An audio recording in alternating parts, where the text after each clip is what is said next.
Hello guys, welcome to my YouTube channel Unknown Marvelous, and today I am going to unbox a very interesting Bluetooth speaker Infinity JBL Fuze Pint।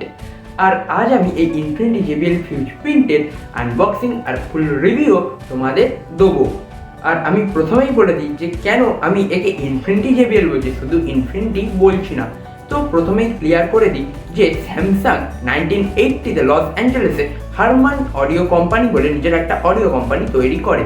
আর এই Harman audio company এখন JBL আর ইনফিনিটির ওনার।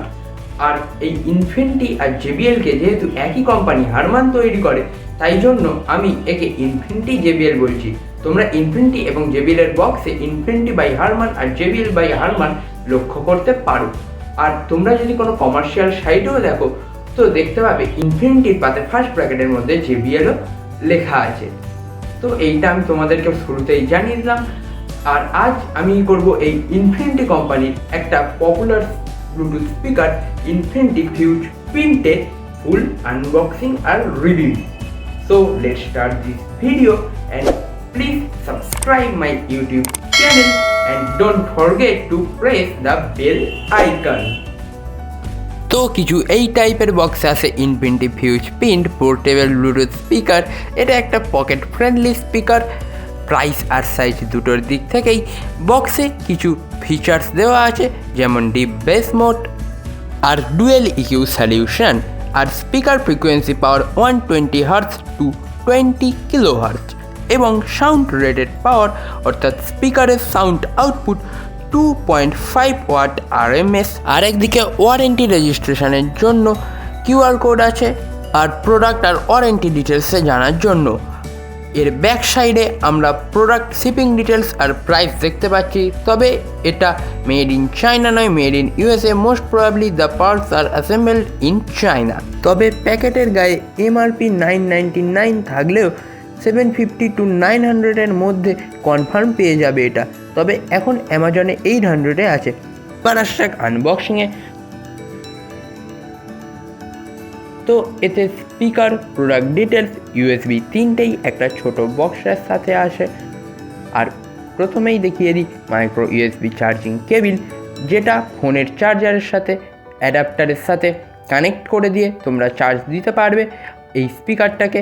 তার সাথে আছে user manual, যেটা আমরা দেখেও দেখতে পাই না। আর আমার ভিডিওটা দেখার পর তো তোমাদের একদমই এটার প্রয়োজন পড়বে না। তবে এতে ওয়ারেন্টি ডিটেলসটাও আছে, তাই এটা ফেলে দিও না। এর 1 ইয়ার ওয়ারেন্টিও আছে। আর স্পিকার কিছুটা এই রকম দেখতে। তো এবার চলে আসা যাক বিল্ড কোয়ালিটিতে। তো ফার্স্ট লুকেই তোমরা বুঝতে পারছো স্পিকার যথেষ্ট কম্প্যাক্ট। উপরের রিগেড মেটেরিয়াল ইউজ করা হয়েছে, আর স্পিকার যথেষ্ট ডিউরেবল মনে হচ্ছে আমার।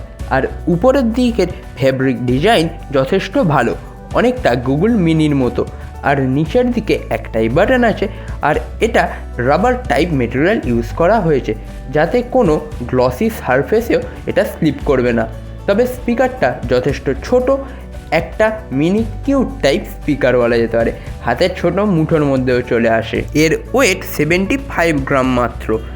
যদিও কোনো IP সার্টিফিকেশান নেই ওয়াটার রেজিস্ট্যান্সের, তবে ইনফিনিটি তো দাবি করে যে এটা জলে সাধারণত খুব একটা প্রবলেম হওয়ার কথা নয়। যদিও তোমার বাই চান্স জল এর উপরে পড়েও যায়, তো আমার মনে হয় না এতে কোনো অসুবিধা হবে। আর আছে একটা নেভিগেশন লাইট, আর তার সাথে আছে স্পিকারের মাইক। এই গেল স্পিকারের বিল্ড কোয়ালিটি আর ডিজাইন সম্বন্ধে ডিটেলস। এবার আসছে এক ফেসিলিটিসে। তো স্পিকারের বটম সাইডে একটাই বাটন আছে, এটাকে লং প্রেস করে পাওয়ার অন করা যায়। আর তারপরে তোমরা ল্যাপটপ, ফোন বা ট্যাবলেট যার সাথে খুশি কানেক্ট করতে পারো। এখানে ব্লুটুথ 5.1-এর সাপোর্ট পাচ্ছি, যা অসাধারণ কানেক্টিভিটিতে, কোনো তো প্রবলেমই হবে না। আর এর রেঞ্জ 10 মিটার, আমি ট্রাইও করেছি। আর যদি কল আসে তো একবার বাটনটা প্রেস করে তুমি কল রিসিভ করতে পারো, আর কে কল করেছে তার নাম্বারও স্পিকারে বলে দেয়। কল হয়ে গেলে আবার 1 টাইম প্রেস করে কল কাটতে পারো। এছাড়াও দুবার বাটনটা প্রেস করলে গুগল অ্যাসিস্ট্যান্ট বা সারাকে অ্যাক্সেস করা যাবে। এবং এতে দুটো সাউন্ড মোড আছে, একটা হচ্ছে নর্মাল মোড আর আরেকটা হচ্ছে ডিপ বেস মোড। আর 3বার বাটনটা প্রেস করে তোমরা মোডটা সুইচ করতে পারো। যদি ডিপ বেস মোডে থাকে তো 3বার প্রেস করে নর্মাল মোডে সুইচ করতে পারো, আর যদি নর্মাল মোডে থাকে তো 3বার প্রেস করে ডিপ বেস মোডে সুইচ করতে পারো।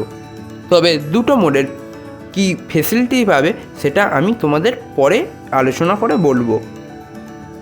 আর এমনিতে ব্লু লাইট জ্বলে, বাট চার্জিংয়ের সময় রেড লাইট জ্বলে। তো এবার চলে আসা যাক চার্জিংয়ে। তো এতে আমরা 5 ভোল্টের 0.5 এম্পিয়ারের চার্জার ইউজ করতে পারি নর্মালি। আর এতে মাইক্রো ইউএসবি চার্জিং পোর্ট দেওয়া হয়েছে। এর সাথে চার্জিংয়ের জন্য কেবিলও আছে।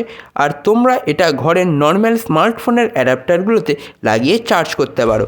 তবে 5 ভোল্টের চার্জারে ফুল চার্জ হতে প্রায় 2 ঘন্টার বেশি সময় নেয়। তো সে তুলনায় ব্যাটারি পাওয়ার মাত্র 480 mAh with lithium ion battery.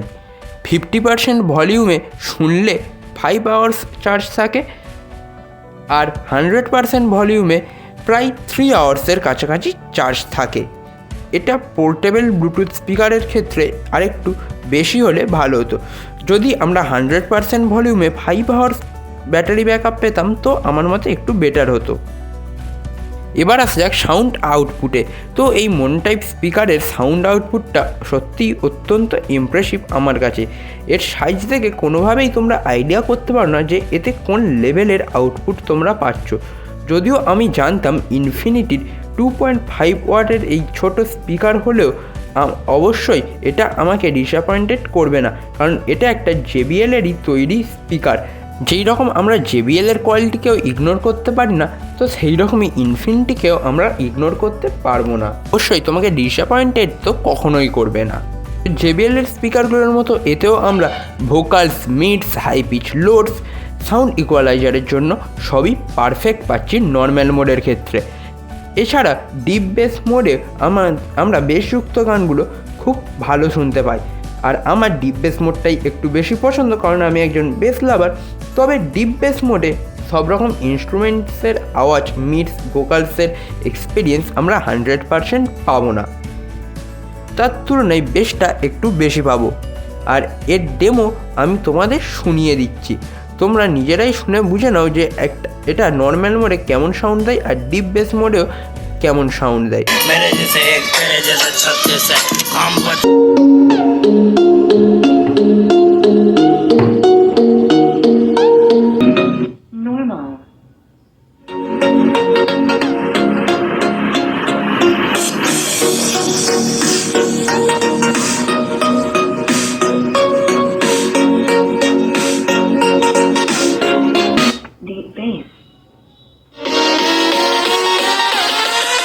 তো এবার একদম লাস্ট পয়েন্ট, মাইক কোয়ালিটি। তো আমি এর মাইক কোয়ালিটি কেমন সিম্পল কল রেকর্ডের মাধ্যমে তোমাদের শোনাচ্ছি, তোমরা বুঝে নাও। তো আমি এবার একটা কল রেকর্ডের মাধ্যমে এর মাইক কোয়ালিটিটা তোমাদের চেক করে শোনাচ্ছি। তো এটা আমি যেই কলটা রেকর্ড করছি এটা এরই মাইক দিয়ে রেকর্ড হচ্ছে, আর তোমরা ইউটিউবে এর মাইকেরই অডিওটা শুনতে পাচ্ছ। তো অডিওটা কেমন আমাকে অবশ্যই কমেন্ট করে জানিও। এবার আসা কনক্লুশন পার্টে। সত্যি খুবই অসাধারণ অভিজ্ঞতা হয়েছে আমার এই ব্লুটুথ স্পিকারটাকে নিয়ে। এর সাইজ দেখে তো একে কম ভাবার ভুল কখনোই করো না, বরঞ্চ এর সাইজ অনুযায়ী আমরা একে একটা মেগা পোর্টেবল ব্লুটুথ স্পিকারও বলতে পারি, যা ক্যারি করা খুবই সহজ। বরঞ্চ আমি তো বলছি যে আমি এটাকে নিজের প্যান্টের পকেটে করেও ক্যারি করতে পারি, আর সেটা তোমরাও বুঝতে পারছো। তো এবার বলে দিই এটা তোমাদের কেনা উচিত কি উচিত নয়। যদি তোমরা এটা নর্মাল প্রাইস 900-এ পাও তাহলে আমি বলবো যে এটা তোমাদের কেনা মোটেও উচিত নয়, কারণ আর মাত্র কিছু টাকা বেশি খরচ করে আমরা বোস্টোনটা কিনতে পারি। তবে তুমি যদি এটাকে এখন যেমন 800-এ বিক্রি হচ্ছে তো 800-এ পাও তাহলে কেনা উচিত। আর অনেক সময় সেলে এটাকে 750-তেও আমরা পাই, সেক্ষেত্রে এটা অনেকটাই ভর্তি কেনার পক্ষে। আর যদি এই ভিডিওটা তোমার পছন্দ হয় তাহলে এটা অবশ্যই তো লাইক করতে ভুলো না, আর কমেন্ট তো অবশ্যই করতে হবে। আর যদি একটু বেশি ভালো লেগে যায় তাহলে বন্ধুদের সাথেও অবশ্যই শেয়ার করো। Bye and see you again to my next video, and don't forget to subscribe my YouTube channel.